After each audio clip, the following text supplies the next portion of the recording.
6 महिन्यापूर्वी आमच्या आयुष्यात आलेली ही एक छोटी परी आज पहिल्यांदाच अन्नाचा स्वाद चाखणार आहे. आईच्या दुधापासून सुरू झालेला हा प्रवास आता नवी चव आणि अनुभव घेणार आहे. तर आज आम्ही अवनीचं अन्नप्राशन करायचं ठरवलंय. तर सर्वात आधी अवनीची छान अशी अंघोळ घालून घेतली. त्यानंतर आम्ही डेकोरेशनला लागलो. हा बॅकड्रॉप मी ऑनलाईन ऑर्डर केला आहे. तुम्हाला हवा असेल तर याची लिंक तुम्हाला मिळून जाईल. कमेंटमध्ये लिंक टाईप करा. तर असे आम्ही डेकोरेशन करून घेतलं. छान आणि सिंपल वाटते पण छान आहे.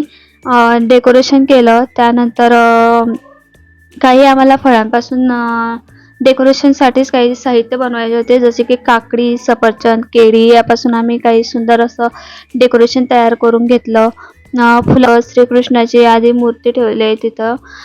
हे बघा फायनल लुक तुम्हाला इथं दिसतोच आहे. त्या प्लेट जे आहे त्या मी ऑनलाईन मागवल्या आहे. त्यानं तर म्हणजे तिला सर्व जे समोर दिसते ना ते पूर्ण मोडायचं होतं. ती शांत भरवलंय.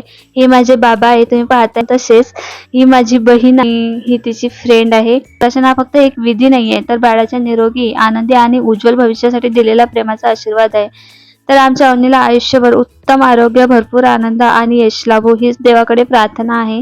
तुम्ही बघताय तिने किती राडा घातलाय, पूर्ण मोडतोड केली. आम्ही कसं तरी पूर्ण सामान उचलून घेतलं, तरी पण तिला त्या फुलांच्या पाकळ्यांसोबत खेळायचं होतं. आणि या सुंदर क्षणाचे तुम्ही साक्षीदार झाल्याबद्दल तुमच्या मनापासून आभार आहे. Thank you. व्हिडिओ कसा वाटलाय कमेंटमध्ये नक्की सांगा.